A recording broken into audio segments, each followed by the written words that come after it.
What's going on? What's going on, y'all? Y'all know who it is. You know what it is. It's your boy Big June. I'm back with it. Here with another episode of Big June Sports Talk, man. Where I discuss the good, the bad, and the ugly. Everything and anything in the sports world, I touch on this platform, man. Before I get this episode off, hit that like button, hit that subscribe button, tell a friend, tell another friend. Y'all come on the channel just to hate on it, debate on it, whatever it is, man. You know, I just dropped Is the Evil Empire back with the Juan Soto trade. Also dropped The Ultimate Warrior, Draymond Green. I might have to revisit that episode now that he's been suspended by the NBA indefinitely with his latest incident. So also dropped getting caught with his hand in the cookie jar, which is a two-piece as far as Silent Night as well. Or ESPN reaction as far as Josh Giddey involvement with an underage girl. So you can check that out and certain other episodes out on the platform. And, you know, thank you for the love and support. And all the feedback I still been getting from Ray Carruth episode, and I might have to revisit that one, God's Child's, right? The Chandler Lee Adams story. So, you know, just working to try to pick up the channel and, you know, build up the platform and get the subscribers up and the followers and all that, you know, all that good stuff that come with being a YouTuber, man. But right now, it is what it is. It's a slow grind. You know, when I first started the channel, one of the episodes or one of the topics as far as sports that I touched on was boxing. Okay? I did a couple of episodes long as far as the landscape of boxing, what was good for Canelo, Tank, etc., moving forward, right? I also hit y'all with Hector Camacho, the Macho Man episode. This is for the late, great flamboyant boxer, right? Out of Puerto Rico. And one of the episodes I had in the stash on my Anchor app days, and shout out to Anchor app for putting me on as far as the Smokers Lounge podcast, my audio days, was Mike Tyson. I am Mike, Kid Dynamite, known as his younger days, amateur before he went professional, right? Also known as the baddest man on the planet. So, you know, if you're an older head or old head, like your boy Big June, you know who Mike Tyson is. And everything that Mike Tyson stood for and everything that Mike Tyson endured during his career, right? And his life, right? The ups, the downs, the highs, the lows, the money, the prison sentence, the women. And we're going to get into all that, man. Mike Tyson, with a record of 50 wins and 6 losses. 44 wins coming by knockouts, right? Like I mentioned, he was known in his younger days as Kid Dynamite, the baddest man on the planet, and Iron Mike. Undisputed world heavyweight champion from 1987 till 1990, excuse me. So let me repeat that again for, you know, your boy Big June stuttering real fast. Undisputed heavyweight world champion, right? Heavyweight world champion from 87 to 1990. Tyson won his first 19 professional fights by knockout. 12 of them coming in the first round. So let's slow that down and repeat that again. Mike Tyson won his first 19 professional fights by knockout. 12 of those wins coming in the first round knockout. Claiming his first title at the age of 20 with 4 months and 22 days. Becoming a champion at the young age of 20 years old. 4 months and 22 days. Tyson holds the record as the youngest heavyweight ever to win a championship. The youngest heavyweight champion ever in the heavyweight division was Mike Tyson at the age of 20. He was the first boxer to unify the WBA, WBC, IBF, and defend it in succession. So let's repeat that again. He was the first boxer, heavyweight boxer, to simultaneously hold the WBA, WBC, and the IBF, as well as defending it, unifying it in succession, defending and unifying it. Tyson became the lineal champion after defeating Michael Spinks in 90 seconds of their boxing match in the first round. So let me repeat that again for you. After unifying the heavyweight division, capturing the WBA, WBC, IBF, Mike Tyson became the lineal champion in 90 seconds after defeating Michael Spinks by first round knockout. I mean, phenomenal. All the feats, all the history this Mike Tyson accomplished at a young age in his boxing career, right? So, speaking of the highs, right? Now, when you're on top, everyone wants a piece, right? Everyone wants to get their hands on Mike Tyson. Everyone wants to be around Mike Tyson. Wants to be included in his entourage. Wants to be a groupie, right? Just to say, right? So knowing that being managed by Don King, any association with Don King is worldwide now. He's well known. He's on the map. He's must-see TV. That's Mike Tyson. That's Iron Mike. Undefeated, heavyweight, undisputed champion of the world. But like I mentioned, where you go up, there's a down. For the highs, there's a low. And unfortunately for Mike Tyson, you know, some of the women in his life, some would say that they played a part in his downfall as far as his career. And some would say a lot of it was self-inflicted, not knowing what was right for him, not seeing the wrong in people, being surrounded by a lot of yes men, yes women in his entourage, in his camp, being blinded, being manipulated, being robbed, being fleeced by Don King. Had the blinders like a horse that races, right? You can't see from the side. You can only see forward.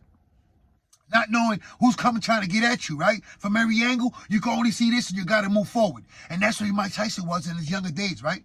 Lost, even though he was on top of the world. Money from the pals. Fame, accolade. All the most beautiful women falling at his feet.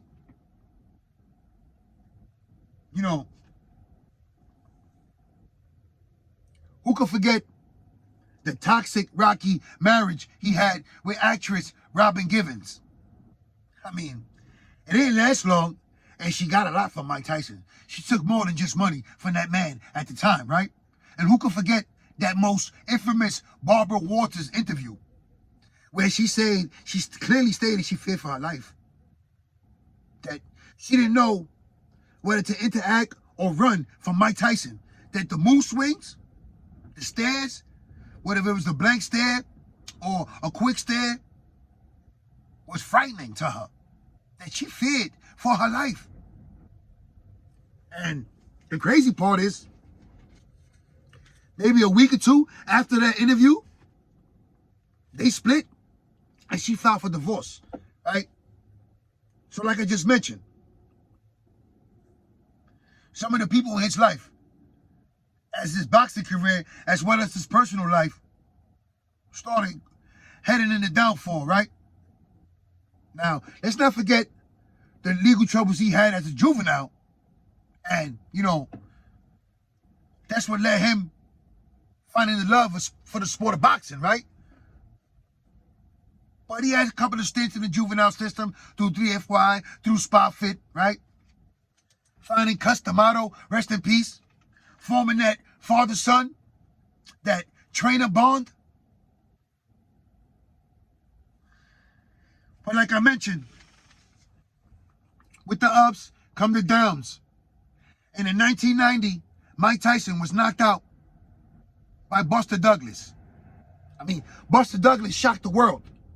Everyone was stunned, including your boy Big June, who was young, 12 years old, sitting in his parents' living room, you know, for all my Spanish heads, his parents' sala, and, you know, watching what unfolded. And no one knew, including your boy Big June, that Buster Douglas' mother had recently passed away. Condolences to the Douglas family. So he stepped in the ring with a heavy heart, with nothing to lose, right? Nothing to prove, and shocked the world. One of the most biggest upsets in boxing history. So again, see his career now taking his first loss, no longer undisputed heavyweight champion, knocked off the pedestal by a nobody, right? The downfall of Mike Tyson was spiraling out of control. The fight with Mitch Green in the streets of New York, next to Dapper Dan, in the middle of the night, right? Mike Tyson, Don King, Robin Givens. Some say it was just like a 1-2 punch that he couldn't escape. And unfortunately, everything caught up to Mike Tyson. In the boxing ring, in his professional life, in his personal life, and need legal trouble as well, right? Tyson was in Indianapolis for a Miss Black America pageant, right? When Desiree Washington, 18 at the time, a college freshman, accused Mike Tyson of raping her. So let me repeat that again. At a Black Miss America pageant in Indianapolis, where he announced some of the contestants, he was accused by Desiree Washington, who was 18, a college freshman at the time, of raping her. When he was ultimately convicted and sentenced to 6 years in prison. During them 6 years in prison, where he actually served 3 and was released to resume his boxing career, Mike Tyson came out a converted Islam, right? A converted to Muslim. So now it's a new Mike Tyson with the kufi on, surrounded by his brothers, right? Nation of Islam. But one thing was certain, and one question that he answered in a bang was, what can he do in the boxing ring? And we were all awaiting the return of Mike Tyson. For him being released out of prison. Would he come back to the ring? Would he still be the baddest man on the planet? Would he still be Iron Mike? And he silenced all the critics. Silenced them, capturing the WBA, the WBC in 1996, right? Joining George Foreman, Tim Witherspoon, Muhammad Ali, and Floyd Patterson.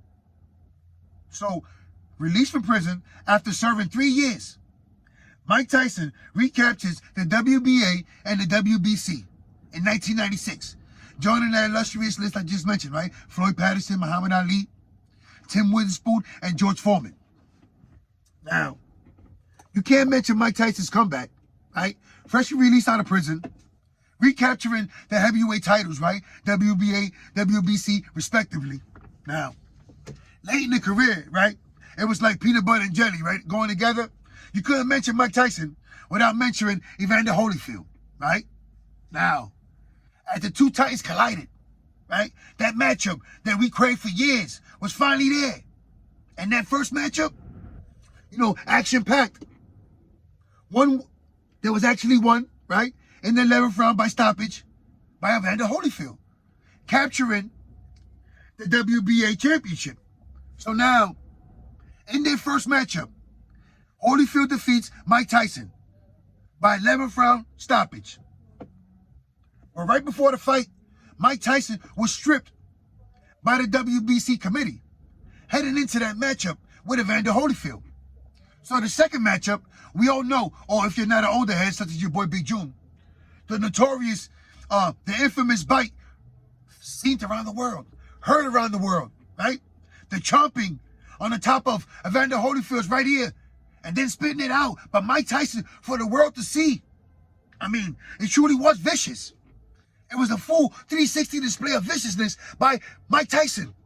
Back fresh out of prison, in his return, second matchup, the rematch against Evander Holyfield, right? Well, he was clearly out-coached, out-bashed, out-manned, out-boxed by Evander Holyfield, right? And he showed the frustration, biting a piece of the top of Evander Holyfield's ear.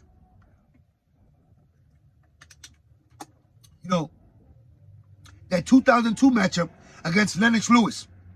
Well, we seen Lennox Lewis, destroyed, laying flat on his back. Everyone was, crazy. Like, you know what, Mike, please, call it a crib. So we was waiting for Apollo Creed's trainer to throw in that right flag. You know what I mean? It was that type of beating. And, Mike, still fighting, the warrior going out on his shield. But we all knew the man that we love to see in that ring, the man known as the baddest man on the planet. His boxing career, his boxing dominance was over. Iron Mike was no longer the most dominant man in the heavyweight scene. So life after boxing has its highs and its lows as well for Mike Tyson, right? And I'll get into that real fast. From his numerous movie appearances, TV show cameos, to his bestseller book, the first one, Undisputed, The Truth Be Told, right? To his second autobiography as well, So, you know, the weed, getting into the weed business as far as dispensaries, cigar products, tobacco products, you know, dealing with depression, dealing with mental health, being an advocate, being a spokesman, seeing the full 360 as far as redefining himself as a man, as a father. Mike Tyson, once again, still the baddest man on the planet, right? One of the most feared men, regardless, and respected. So, life after boxing, like again, I just mentioned that, ups and downs, right? And I'm going to get into a little something real fast, right? On May 25th, 2009, Mike Tyson's 4-year-old daughter, Exodus, was found unconscious by her 7-year-old brother, Miguel, tangled in a cord from the treadmill machine. So let me slow that down and repeat that again. Mike Tyson's young daughter, Exodus, was found unconscious by her 7-year-old brother, Miguel, tangled in the cord from the treadmill machine, right? When she would succumb to her injuries in the hospital. The mother administered CPR, called for medical attention, also called Mike Tyson, who was in Las Vegas at the time. So, again, such a sad situation, a sad tragedy. 7-year-old son Miguel finding his 4-year-old sister Exodus tangled in the cord from the treadmill machine. The mother administering CPR, emotionally calling for help, calling Mike Tyson, urging him to come home. He's needed at home. Could you imagine coming home and getting that call, that text, that grim reality as a father, as a parent? Whew. You know, a father of 7 kids, losing one. I've never experienced that. Excuse me. God bless my kids. God bless everyone's kids. And condolences to the Tyson family, right? But could you imagine heading home and realizing that your 4-year-old daughter, in such a tragic way, was taken from you, from this world, from your family? So, you know, everyone's seen the incident on JetBlue, Mike Tyson punching a passenger.